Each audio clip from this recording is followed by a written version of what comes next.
지난 시간에는 전쟁의 5가지 조건에 대해 확실하게 공부했습니다.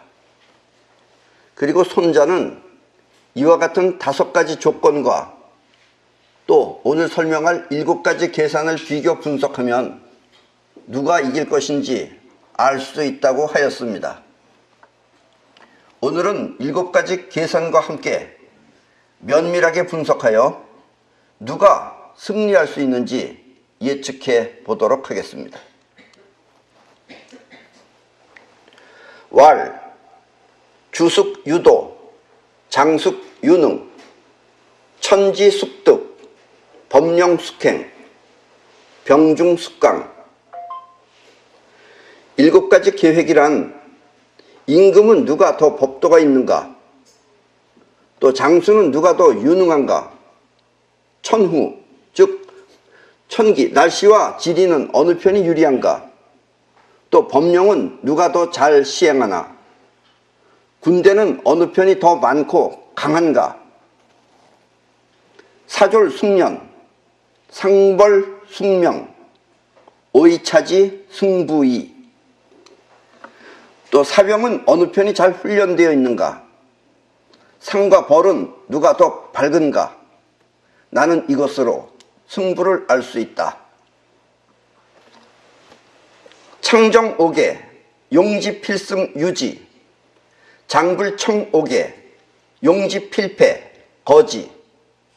장수가 나의 계략을 듣고 쓰면 반드시 이길 것이니 머물고, 장수가 나의 계략을 듣지 않고 쓰면 반드시 패할 것이니 떠날 것이다. 대충 따로 설명하지 않더라도 이해들 전부 다 했죠? 네. 여기서 이 머문다는 것은 이 장수가 나의 계략을 듣고 쓰면 반드시 이길 것이니 머물고 할 때 그 머문다는 것은 바꿔서 말하면 장수가 자신의 병법을 믿고 쓰면, 이 손자의 병법을 믿고 쓰면 반드시 이길 것이므로 계속 이 자기 병법을 애용할 것이며, 그 병법에 머문다 이런 뜻이에요.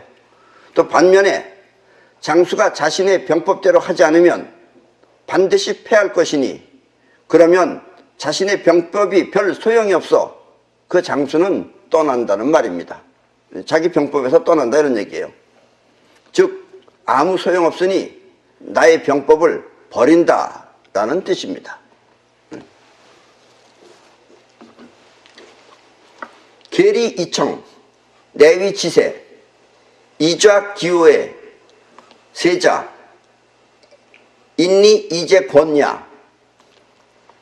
나의 계략을 이롭다고 생각해서 들으면 곧 세력이 되어 그 밖의 싸움에 도움이 되니, 세력이란 유리함이 원인이 되어 임기응변의 책략을 통지하는 것이다. 자, 이 말도 대충 전부 다 이해들 하셨죠? 그래서 이 말들은 쉽게 해석하지 않더라도 모두 이해할 수 있는 말이라고 생각합니다. 다만 맨 끝에 문장인 그 인리 이제 권야에서 이 권이라는 것은 권변을 뜻하며, 이는 곧 임기응변을 말합니다. 이 중국어에는 왕도와 권도가 있어서, 왕도라는 것은 원칙대로 하는 방법을 말하고, 권도라는 것은 곧 지름길로 그 응용 변화의 방법을 말하는 것입니다. 다시 말하면 권도란 임기응변입니다. 아셨죠?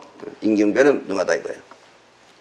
결국 싸움이라는 것은 지도자와 한 뜻이 되어 우주심, 즉 영혼이 한 방향으로 움직여야 하며, 낮과 밤, 또 추위와 더위 등 하늘의 기상 조건과 땅 기운이나 지형 등 지리적 조건을 유리하게 쓸 줄 알아야 한다. 또 기세를 통해 현실을 파악하고, 또 올머리와 갈머리를 잘 사용하는 유능한 장수가 잘 짜여진 시스템으로 법도 있게 움직여야 승리할 수 있는 것이다 라는 뜻입니다. 지금까지의 이야기는. 그리고 위에 말한 이 7가지 계략과 합쳐서 비교 분석하여 보면 나는 누가 이길 것인지 미리 알 수 있다고 손자는 말했습니다. 이것이 바로 임전태세입니다. 이렇게 갖춰져야지만이 싸우는 거지 그냥 무작정 싸워서는 안 된다라는 이야기입니다. 이 중에서 가장 어려운 것은 바로 도입니다. 도. 왜냐하면 도란 결국 우주심을 통해 하나가 되는 것인데 이 자의식이 딴 마음을 품고 있으면 그것은 바로 또 다른 적이 되기 때문입니다. 그러니까 지금 눈앞에 있는 싸우는 적만 적이 아니에요. 저거보다 더 무서운 건 나 쪽에 있는 적입니다, 사실. 이렇게 같은 편이 지도자와 다른 마음을 품고 있는 것을 아적이라고 합니다. 여기서 아자라는 것은 나 아자고 적은 적이다라는 뜻이에요. 아적은 곧 내 안에 적을 말하는 것입니다. 예. 내 안에 적이 싸우는 적보다 더 무서운 겁니다. 그리고 이걸 잘 다스리지 않으면 갑자기 팔자 좋다가도 어느 날 갑자기 또 감옥 가서 앉아있는다든가 아니면은 총 맞아 죽는다든가 하는 일이 벌어진다 이런 얘기입니다. 그래서 아적을 잘 단속해야 됩니다. 이 아적이라는 것도 인간이기 때문에 그들의 말을 들어보면 그 말도 맞는 말처럼 들립니다. 그러니까 사람들이 이제 미치겠는 게 이게요. 우리 민주주의의 큰 단점이 이거기도 합니다. 왜냐면 아적도 말하면은 다 말 돼요, 그게. 어느 말이라고 안 되겠어요. 이 사람 사정 들어보면 이 사람 사정도 맞는 얘기겠고, 저 사람 사정 들어보면 저 사람 사정도 맞는 얘기겠고, 다 그렇게 들려요. 왜냐면 인간 생활이 다 비슷하니까. 그러나 중요한 것은 핵, 축, 울타리, 즉 추구하고 뜻하는 핵이 같은가 아닌가에 따라 진짜 적이 될 수 있다는 것입니다. 우리가 적이라고 할 때는 우리랑 핵이 틀리는 거예요. 그런데 아적들은 인간적인 얘기를 하면은 인간적인 얘기에 사람들이 잘못하면은 판단력이 흐려진다 이런 얘기예요.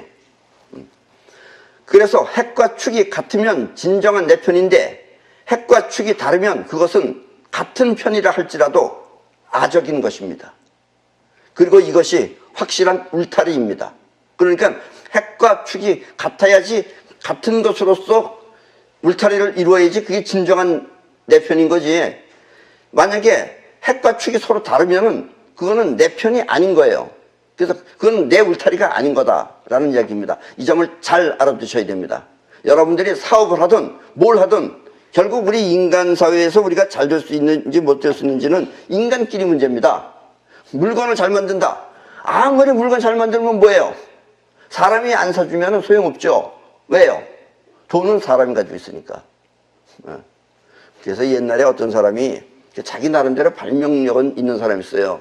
이 사람이 아마 미국에서 처음으로다가 개 아이스크림이라는 걸 만들었어요. 이 사람이 우리 인간하고 개하고 입맛이 틀리는 거예요. 그래서 개 입맛에 딱 맞춰서 그걸 만들었기 때문에 이 사람만 지나가면 동네 개들이 다 따라다녀요. 왜냐면 냄새가 나기 때문에. 이 사람이 아이스크림 하나 들고 나가면은 개들이 다 몰려와요. 뭐 뉴욕시 개들이 다 몰려와. 서울에서 내가 방배동에서 그거 가지고 다니면 서울특별시에 있는 개들이 다 몰려와. 그 몰려와서 왜 미친 듯이 먹어? 그럼 뭐해? 돈을 안 내고 가는데. 그 사람 망했어요. 그래서 그 다음 사람이 그걸 인수해가지고 그 사람이 성공시켰습니다. 그래서 꼭 좋은 거 만들어낸다고 잘 되는 거 아니에요. 사업이라는 게. 여러분들이 사업할 때도 아적을 조심해야 됩니다. 바로 여러분들 같이 있는 그 안에 사람을. 그 사람이 다 찔러요. 찌르는 게 뭐 생판 모르는 사람은 찔르고 싶어도 못 찔러요. 다 무슨 요만한 꼬투리락도 있어야지 찔르지. 아셨죠? 우리나라의 핵은 곧 한반도입니다. 땅덩어리예요. 우리나라 핵은. 민주주의도 아니고 공산주의도 아닌 한반도의 평화와 번영을 위해 지켜야 할 땅덩어리가 곧 우리의 핵입니다. 아셨죠? 우리는 무엇을 위해서 싸워야 된다고요? 우리의 땅덩어리를 지켜야 되는 거예요. 이게 우리의 핵이에요. 아셨죠? 그리고 한반도 안의 백성들을 위해 자유민주주의를 실천하는 것이 우리가 추구하는 축입니다.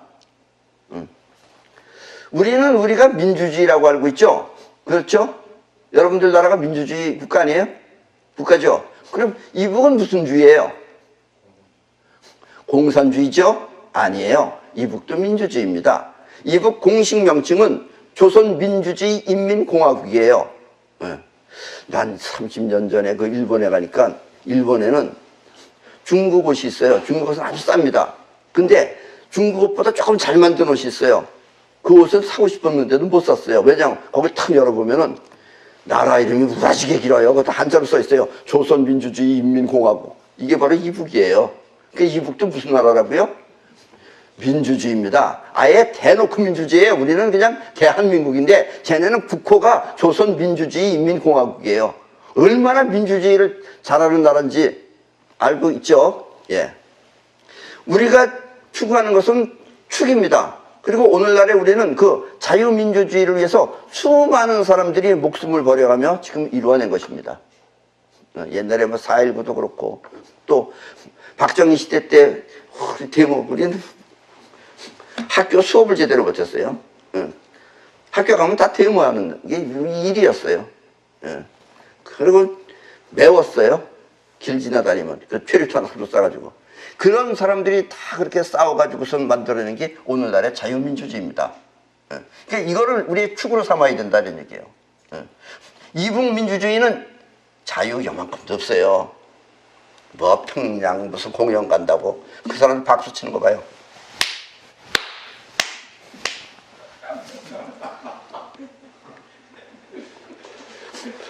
따발총 있으면 다 쏴버리고 싶어요. 그걸 무슨 환송을 받았다고. 전혀 얼굴 보세요. 그 사람들 얼굴에 무슨 환영하는 얼굴이 어딨어요. 바짝 쫄아가지고 박수 치고. 이런 박수가 감정이 하나도 안 실려있는 감정입니다. 때문에 한반도가 아닌 것을 위하고자 하는 사람이 있거나 또 자유민주주의가 아닌 다른 주의를 추구하는 사람이 있다면 그 사람은 우리의 아적인 것입니다.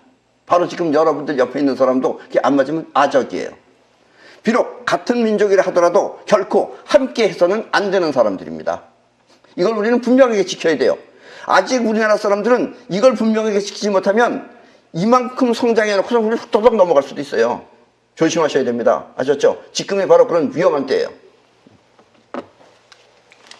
그러나 이와 같은 핵과 축을 모르고 다수결의 원칙이 민주주의인 것처럼 그렇게 알고 있는 사람은 아적들에 의해 엉뚱한 방향으로 갈 수도 있습니다.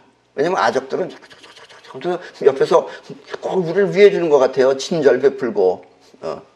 그래서 자기 뜻대로 상황을 바꿀 수 있는 그런 능동력적인 사람은 핵을 고수하고 지키지만 지켜야 핵을 모르는 사람은 수동력적으로 살았기 때문에 아적들이 인심을 베풀면 좋다고 하며 그를 따르는 것입니다. 그리고 나중에 가서는 몰살당해요. 예. 이렇게 수동력으로 사는 사람은 사람이 다 똑같은 줄 알고 약이 되는 건지 독이 되는 건지 모르고 베풀면 무조건 좋다고 하며 자신을 잃어버리는 것입니다. 이 또한 인간이 자신의 마음만 믿고 현실을 바라볼 수 없기 때문입니다. 현실을 바라볼 줄 모르기 때문에 그저 그 사람 말만 듣고 아 좋네요 좋네요 이러고 따라가면 그러면 이제 훌러덩 넘어가는 거다 이런 얘기예요. 그래서 대중은 조금 베푸는 척하면서 엉터리 정보를 인식시켜 놓으면 안에다가 인식시켜 놓으면 모두 속아 넘어가는 것입니다. 그래서 손자는 전쟁은 곧 속임수라고 말한 것입니다. 그러니까 지금 이 말은 뭐냐면 손자는 다른 편에 가서 아적이 돼가지고 그쪽을 위하는 척하면서 그쪽을 혼란시켜라 이런 얘기예요. 아셨죠? 그렇듯이 지금 우리 주변에도 그런 사람이 있을 것이다 라는 이야기입니다. 이 점을 여러분들 각별히 조심하셔야 됩니다. 특히 우리나라는. 병자 궤도야 고능 이시지불능 전쟁은 곧 속임수다. 고로 능력이 있어도 없는 것처럼 보이게 하고 용이 시지불용 근이 시지원 원이 시지근 군대를 움직여도 움직이지 않는 것처럼 보이게 하며 가까운 것을 볼 때는 먼 곳을 보는 것처럼 하고 사실 정신은 이쪽 사람한테 있는데 저쪽 보고 있는 것처럼 하고 또 먼 곳을 볼 때는 가까운 곳을 보는 것처럼 속여야 한다. 전쟁이란 곧 적을 속여서 나의 뜻을 달성하는 것입니다. 그런데 이 세상에 적이 아닌 자기 편을 속이는 그것도 백성이 아닌 지도자가 백성을 속이는, 알고 보면 국가도 아닌 그런 곳도 있습니다. 예. 편히 속이는 게 아니에요. 아주 지도자가 거기 총수라는 인간이 자기 백성들을 속이고 있어요. 그런 것이 어딘지 모르시는 분 다 알아요? 네. 속여도 너무 속여서 이젠 되돌아갈 수도 없는 지금 그런 지경에 이른 곳입니다. 그런 데가 있어요. 이것이 어딘지 모르시는 분 있으면 옆에 분한테 물어보시기 바랍니다. 솔직하게 물어보고 아는 게 좋아요. 괜히 아는 척하고서 그냥 모르는 척. 이게 또 혹시 이거 이스라엘 아닌가 또 아니면 또 뭐 다른 나라 아닌가 이렇게 생각하는 사람이 있어요. 있으면 꼭 옆에 분한테 물어봐서 확실하게 알고 넘어가시기 바랍니다. 그것 지도자는 자신이 백두혈통이라고 하면서 이젠 아예 제1교포를 불러다가 애를 만들어 놓고 그 애도 백두산 전기를 받고 태어났다고 뻥을 치고 있습니다. 이 거짓말이 아니라 뻥입니다. 뻥. 거짓말은 그래도 말이에요. 거짓말. 뻥은 말도 아닌 거예요. 우리 한국에 사는 그 동명이인, 이름은 같다 이거예요. 사람은 틀리지만. 그 동명이인한테는 좀 미안한 얘기지만 그 지도자 이름은 김구라입니다. 그리고 지금은 그 김구라의 손자 삼구라가 지금 지도자로 있어요. 그 애비 이구라는 소련에서 태어났어요. 그런데 무슨 백두혈통이라고 해서 백두산에서 태어났다 그러고. 지금 얘도 그래요. 얘 엄마 제일 교포예요. 얘는 아예 백두혈통이 아니에요. 그래도 지금 무슨 백두혈통이라고 그러고 얘도 무슨 백두산에 전기를 받고 태어났다고. 얘는 3살 때 자동차 운전도 했대요. 난 3살 때 자전거 운전했어요. 얘는 나보다 더 대단하네요. 사실 전에 강의에서도 말했지만 우리가 태어날 때는 그곳 태어난 곳에 땅 기운을 받고 태어납니다. 사실은. 또 우리나라 사람들은 이 어리석은 바보들도 굉장히 많지만 반면에 매우 뛰어난 기감 능력자들도 많이 있어서 우리나라의 그 지명은 곧 예언인 경우가 많습니다. 우리나라 땅 이름 같은 거는 보통 이름이 아니에요. 전부 다. 이건 내 얘기입니다만은 나는 옛날에 위로 형이 4명이 있었어요. 4명이 있었는데 모두 일찍 죽었습니다. 가장 오래 산 형이 4살, 그리고 나머지들은 모두 그 전에 죽었습니다. 그래서 우리 부모님은 자식 갖기를 간절히 바랬지만 8년 동안 자식이 없었습니다. 그러니까 바로 위에 형이 죽고 나서 8년 동안 자식을 못 가졌어요. 그래서 서울 지금 그 연세대학교 뒤에 그 서대문에 있는 봉원사라는 절에 가서, 봉은사가 아닙니다. 봉은사는 삼성동에 있어요. 거기는 봉원사예요. 봉원사라는 절에 가서 100일 동안 기도를 하였다고 합니다. 자식을 갖게 해달라고. 그런데 그 두 분이 매일같이 하루도 안 빠지고 100일 동안 기도를 하는 중에 어느 날 태몽을 꾸신 거예요. 황금색 용이 여의주를 손에 쥐고 바다에서 팍 솟구쳐 오르면서 입으로 불을 내뿜는 그런 태몽을 꾸었다고 합니다. 이 누구 태몽이에요? 이게 나예요, 나. 누군가 또 이렇게 또 생각하는 분들이 있어요. 그런데 이상하게, 거기 서울이에요. 서울에 있는 봉원사에서 기도를 했는데. 근데 이상하게 나는 서울도 아니고, 또 수원도 아니고, 그렇다고 대전도 아니고, 부산도 아닌, 거제도라는 섬에서 나는 태어났어요. 아니 서울에서 왜 기도를 하고 하필이면 태어날 때는 거제도에 가서 날 낳는지 모르겠어요. 단지 당시에 우리 아버지가 그 거제도에 포로수용소라는 곳에 통역관으로 취직을 해서 거기 내려간 거예요. 내려가지고 너무 미쳐 내려가가지고 사람을 어떻게 서울에서 기도해가지고 태어날 때는 그 거제도에서 태어났는지 몰라요. 그래도 내가 3살 때 얼른 올라와서 내 말투는 이게 서울 말투예요. 내 저기 거제도 말투 썼어봐요. 얼마나 그거 사람이 그 지방 사람들한테 좀 미안하신 말씀인데 그 지방 사람들이 그 지방어로다가 말하면 그 참 그 어딘가 모르게 조금 좀 촌스럽잖아요. 그게. 그래서 난 서울 말씀이 얼마나 다행인지 몰라요. 나는 태어나서 3년 동안 거제도에서 살았지만 그것을 잘 모릅니다. 왜냐하면 그 뒤로 한 번도 가본 적이 없기 때문입니다. 그런데 몇 년 전에 얼마 되지 않았어요. 몇 년 전에 배를 타지 않고 육로로 갈 수 있는 다리가 생겼다고 해서 나는 내가 태어난 거제도 땅을 처음 가보았습니다. 그리고 그곳에 가서 깜짝 놀랄 소식을 몇 가지 알게 되었습니다. 거제도는 어찌 보면은 우리나라의 최남단이라고 하는 곳에 있어요. 제일 밑에 있어요. 최남단이에요. 그래서 날씨가 더워서 눈이 잘 오지 않는다고 합니다. 눈이 잘 안 온대요. 그런데 내가 태어난 날에는 그 전날 새벽 아침부터 눈발이 막 휘날리더니 오후부터는 붉은 눈이 소복소복히 쌓여가지고 아무래도 우리 어머니는 그 태기가 있으니까 오늘 내일 하는 판국에 또 우리 집에 무슨 일이 일어날까봐 저녁 때 되니까 눈이 너무 많이 쌓이는 거예요. 무릎이 올라오고 이렇게 가슴까지 올라오는 거예요. 그러니까 옆집에 사는 아저씨가 자기네 집 기둥하고 우리 집 기둥하고 새끼줄을 묶어놨어요. 왜냐면 갑자기 너무 많이 와가지고 앞이 안 보이면 어디가 어딘지 모르니까 새끼줄을 미리 묶어놓은 거예요. 그래서 자기네 집 기둥과 우리 집 기둥에 새끼줄을 메어 놓았습니다. 그리고 밤새도록 눈은 소복소복히 쌓여가지고 내가 태어났을 때는 눈이 지붕을 덮었다고 합니다. 물론 그 당시에 그 우리 집은 그 초가집 같은 거니까 아마 지금 우리 어른집보다 조금 더 높았을 겁니다. 그러니까 거기를 덮어버린 거예요. 그 아저씨네 집도 덮고 우리 집도 덮고. 그래서 나는 아침 7시에 태어났는데 그 전에 태기가 있다고 하자 옆집 아줌마와 아저씨가 그 메어놓은 새끼줄을 따라서 내가 태어나도록 와서 더물도 끓여주고 도와주었다고 합니다. 그래서 나는 아주 특별하게 하얀 눈 속에서 태어났습니다. 그것도 눈이 잘 안 오는 거제도에서 말입니다. 거기 눈이 잘 안 온대요. 근데 내가 그때는 그렇게 눈이 많이 왔었다고 그럽니다.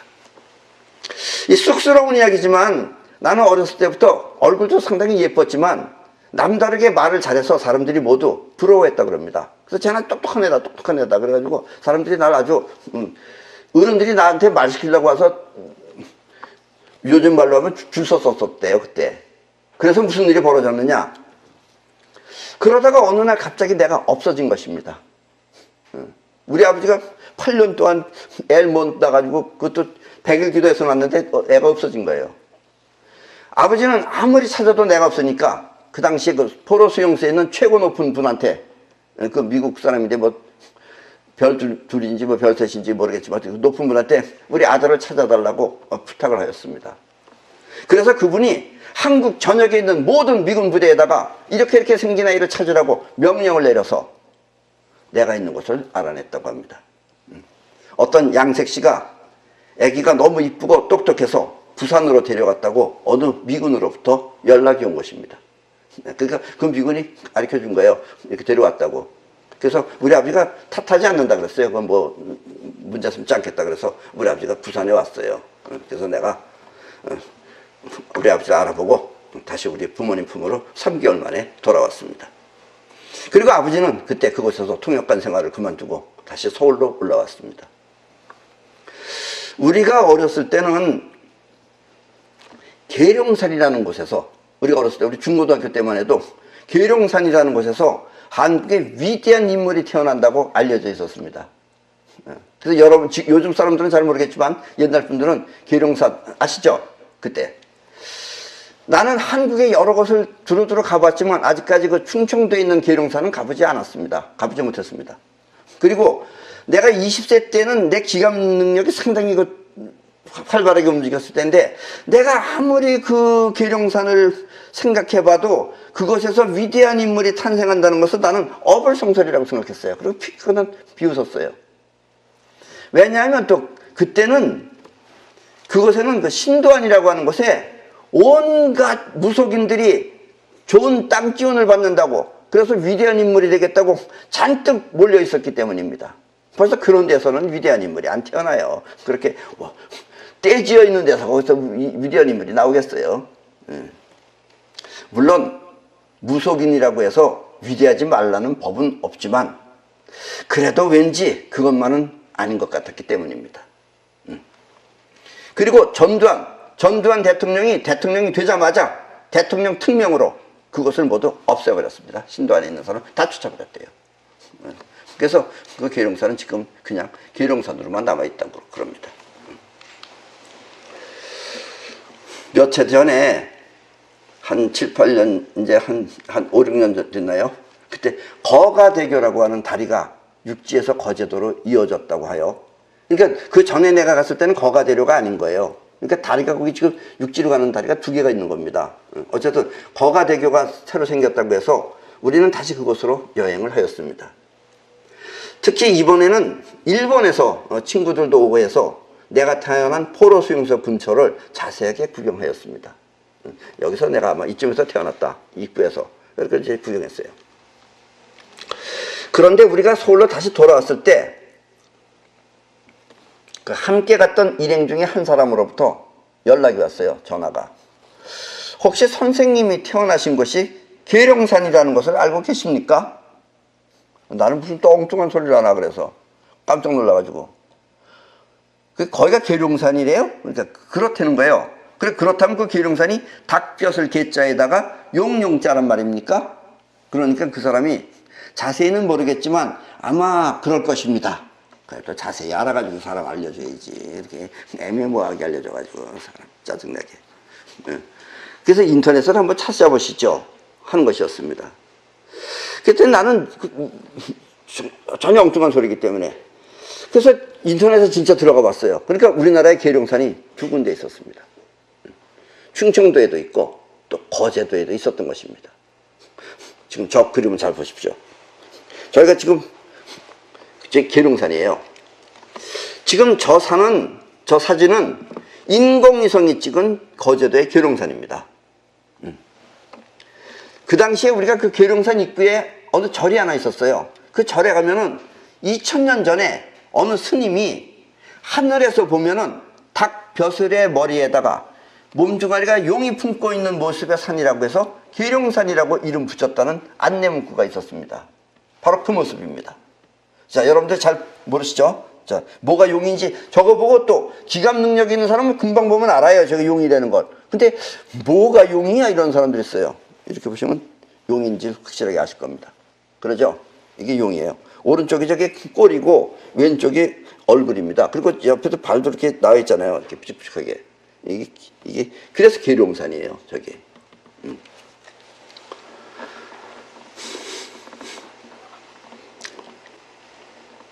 그리고 이 거제도라는 뜻도 거제도가 크게 세상을 구제한다 라는 뜻입니다. 그게 거제도예요. 내 가르침을 한마디로 말한다면 그것은 파독문명입니다. 내 가르침이 파독문명이에요. 그리고 파독문명을 알고 있었던 옛사람이 있다면 옛날에 파독문명을 알고 있었던 사람이 2사람이 있어요. 동양에 하나 있고 서양에 있습니다. 서양에는 피타고라스예요. 피타고라스도 알고는 있었지만 피타고라스는 입자문명을 선택했어요. 지가 수학을 하니까. 그래서 여러분들이 혹시 아시는지 모르시는지 모르겠지만 도레미파솔라시도 이거 누가 만들었게요? 1번 모차르트, 2번 바하, 3번 피타고라스, 4번 소공자. 누가 만들었게요? 네, 피타고라스가 만들었습니다. 도레미파솔라시도 피타고라스가 만든 거예요. 모차르트나 이런 사람 아니에요. 네. 그러니까 피타고라스는 파독문명을 알았어요. 그런데 자기 제자가 파독문명을 쪽에 얘기를 하면 다 죽여버렸어요. 그 당시에. 그래서 피타고라스는 말년이 좋지 않았어요. 오늘날에 우리가 우주라고 하면 대부분 유니버스라고 알고 있습니다. 그건 우리 눈에 보이는 우주를 말하는 거예요. 그러니까 피타고라스는 눈에 보이지 않는 뻗어나가는 에너지까지 전부 다 합천 우주를 말했던 것이 피타고라스입니다. 그리고 그렇게 뻗어나가는 에너지까지 총 보탠 우주를 피타고라스는 코스모스라고 합니다. 아셨죠? 네. 어떤 사람은 옛날에 우리가 그래서 코스모스 센터라고 그러니까 코스모스 센터니까 여자들이 웃는 거예요. 이거 무슨 센터가 무슨 그분이 웃었던 그분은 코스모스 그러면 산들산들 피어있는 그 코스모스끼리 코스모스만 하는 거예요. 이 우주 전체가 코스모스입니다. 아셨죠? 그리고 여러분들도 착각하지 마세요. 코스모스하고 유니버스는 틀리는 겁니다. 우리 눈에 보이는 세계는 유니버스고 보이지 않는 전 우주는 코스모스라고 하는 것입니다. 그런데 그 옛날부터 이 파동 문명을 정확하게 알고 있었던 사람은 바로 서양의 피타고라스라면 동양에는 노자입니다. 노자. 노자는 일찍이 우리 몸의 아픈 부위, 어느 부분이 아프다 그러면 소리를 통해서 그 파동, 소리라는 파동을 통해서 치유할 수 있다고 그 치유 방법을 알고 있었어요. 여러분들이 이 맹땅요법을 배우시면은 우리가 그 파동요법을 가르쳐 드립니다. 그때 파동요법은 음파 진동술이라고 합니다. 소리를 통해서 몸의 아픈 부위를 치유하는 겁니다. 그리고 그 파동의 세계를 옛날에 노자는 도라고 하였습니다. 파동의 세계, 안 보이는 세계를.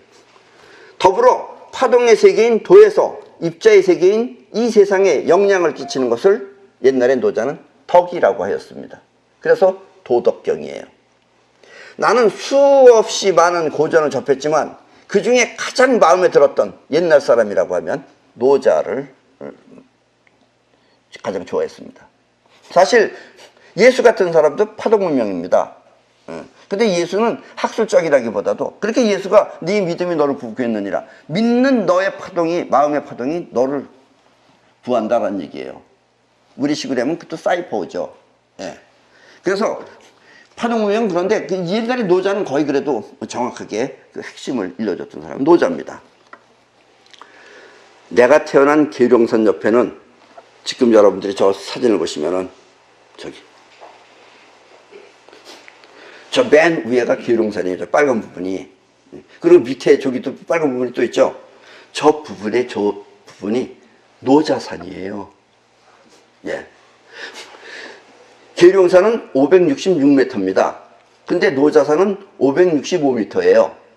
계룡산보다 1m 작은 산이지만 생각해 보세요. 왜 저 계룡산에 이순신산도 아니고 유일곡산도 아닌 외국인이 저기 저렇게 신기하게 저기 있겠어요? 그래서 노자는 어떻게 보면 파동문명의 선지자입니다. 노자가 선지자예요. 파동문명의 선지자가 노자입니다. 그리고 바로 저것을, 노자의 저 노자산을 다시 인공위성으로 찍은 사진을 보면은, 예, 저것입니다. 노자가 저렇게 괴나리 보찜을 지고 나를 만나러 오는 형상이 찍혀 나옵니다. 저 그림을 여러분들이 척 보면은, 송가채가 저걸 척 보면은, 아, 사람 같은 애, 이렇게 보여요. 근데 또 송가채로 안 보고 그냥 눈으로 보는 사람은 뭐가 얼굴이 어디 있고 몸뚱아리가 어디 있어, 이렇게 물어보는 사람이 있어요, 꼭. 그래서 그분을 위해서 내가 또 이렇게도 만들었습니다. 보이죠? 그리고 지금 저 왼쪽 저 부분이 바로 저를 쭉 올라가면 계룡산 나오는 거예요. 예. 저렇게 괴나리 보찜을 지고 나를 만나러 오는 형색이 찍혀 나옵니다. 재밌죠? 드라마틱하지 않나요? 저렇게 진짜 저런 데 있어야지 저런 땅 기운도 받고 저런 눈에 보이지 않는 저런 스토리도 함께 있는 거지. 태생도 이렇게 우연인 듯 자연스럽게 태어나야지, 가지도 않았으면서 거짓말로 전기를 받고 태어났다고 하면 나락꼬락서니가 저 지경이 되는 겁니다. 예. 이북은 지금이라도 더 이상 거짓말로 백성을 속이지 말고 자연스럽게 스스로 능력을 발휘할 수 있도록 그렇게 살지 않으면 안 됩니다. 이미 돌이킬 수 없는 세상을 만들어 버렸지만 말입니다. 그래서 여러분들은 거듭 얘기하지만 이 내 강의가 중요한 것이, 여러분들은 내 강의를 들어야지만이 인간을 알 수가 있어요. 그리고 인간은, 아니 이북도 어른들이 왜 저 모양이나, 어른 없어요. 어른이고 애고, 우리 사람은 주입된 것만이 자기 세상인 거예요. 그 이북에서는 온갖 거짓말을 다 해가지고, 그래도 훌륭한 이북 사람들도 많습니다. 남녀를 구분하고, 어떤 아주머니는 아들 하나 딸 하나가 있었는데 그분은 또 나라 일을 선전하러 다니는 그런 그 강사였어요. 그런데 아들이 죽은 거예요. 왜 죽었느냐? 왜 죽었느냐고 가르쳐 달라 그러니까 거기서 뭐라 그랬냐면, 자꾸 귀찮게 구니까 가가지고선 남쪽에서 삐라를 뿌렸는데 그 삐라에 들어있는 과자를 먹고 죽었다 그런 거예요. 그러니까 이 아줌마가 남쪽에 따지러 온 거예요. 그렇게 삐라에다가 그렇게 독을 넣어가지고 사람 죽였으면 되겠느냐. 이것도 남쪽에 따지러 왔어요. 그러니까 남쪽에서 하나원인가? 거기 가니까 우리는 그런 거 안 한다는 거예요. 그러니까 그게 들리겠어요? 그 아줌마는 이북에서 그거 먹고 즉사했다는데. 근데 사실은 이북에서도 우리 남쪽에서 보낸 것하고 똑같이 자기네가 만들어서 주워 먹고 죽게도 만든대요. 그래서 남쪽을 흉보게 하려고. 그래서 이 아줌마가 결국 뭐 했느냐. 그 이북에다 삐라 뿌리는데 거길 자기가 직접 찾아가 봤어요. 가보니까는 달러도 넣지, 먹을 것도 넣지, 뭐 하다못해 USB도 넣지. 이북 사람을 위한 것만 넣지 이북 사람한테 해양 걸 넣지 않는다는 걸 아는 거예요. 그렇게 이북에서 그렇게 억울하게 죽어가지고 따지러 와서 그 사람은 지금 당당히 대한민국 국적을 갖고 대한민국 사람으로서 지금 살고 있습니다. 때문에 우리가 싸우기 위해서는 먼저 기세를 통해서 상대방을 살피고 또 미리 철저한 준비를 갖춘 뒤 상대방이 부족한 부분을 교란시켜서 허점을 공격해야 하는 것입니다. 지금 이북은 백성들에게 세상 진실을 알려주면 저절로 붕괴하는 그런 시점에 와 있습니다. 하도 거짓말을 많이 해가지고 위대한 점은 많아요. 전에도 얘기했죠. 저 사람들은 우리 영혼에 들어있는 걸 빼내는 기술도 가지고 있어요. 물빼기 작전이라고. 그런 거 다 가지고 있지. 저게 아마 좀 젊은 사람이라고 그런지 모르겠지만 아마 나이가 조금 쟤도 이제 나이를 좀 더 먹으면은 뭐라고 거짓말 했는지 기억을 못 해가지고 헷갈릴 겁니다. 지가 한 거짓말을 뭐를 했는지 가지고. 그래서 거짓말하면 안 돼요. 그래서 있는 근거를 가지고 해야지. 그래서 손자가 말하기를 이유지, 난이취지, 실비비지, 시리비지, 강의피지, 노이요지, 비교지. 내가 좀 이렇게 한자만 읽는 것이 조금 틀릴 수는 있습니다.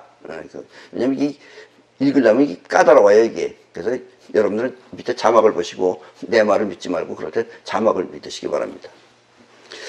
이익으로 유인하고 혼란할 때 취득한다. 상대가 충실하면 방비하고 상대가 충실하면 여기서 방비해야 돼요. 또 상대가 강하면 피한다. 상대가 노하면 막 부추기고 또 얕보이게 해서 교만하게 하라. 교만하면 집니다. 그러면 상대는 중심을 잃고 끝내 패망하는 것입니다. 나중에도 계속 나오겠지만 전쟁은 결코 내 힘으로 싸우는 것이 아닙니다. 내 힘으로 싸우는 사람은 싸울 줄 모르는 사람이에요. 우주의 원리를 통해서 상대방 스스로가 지게끔 만드는 것이 진정한 승리입니다. 이렇게 싸우지 않고 이기는 것이 진정한 승리인 것입니다. 오늘은 이 손자병법을 여기까지 하고 다음 시간에는 이와 같은 7가지 계략을 분명하게 파악할 수 있는 그런 기감 능력에 대해서 자세하게 알아보도록 하겠습니다. 그러니까 여러분들이 아까도 저 그림도 눈으로 보면 저게 안 보이는 거예요. 저게 왜 용인지, 저게 왜 노자가 무슨 개나리 보찜을 지고서 뭐 어디를 간다는데 저게 뭐가 뭔지 이건 눈으로 보면 모르는 겁니다. 근데 지감으로 봐야지만이 저것이 사람처럼 보이고 용처럼 보인다라는 이야기입니다. 그래서 다음번에는 이런 기감 능력은 어떻게 해서 생기는 것인지에 대해서 자세하게 알아보도록 하겠습니다. 그럼 오늘 강의는 이것으로 마치겠습니다.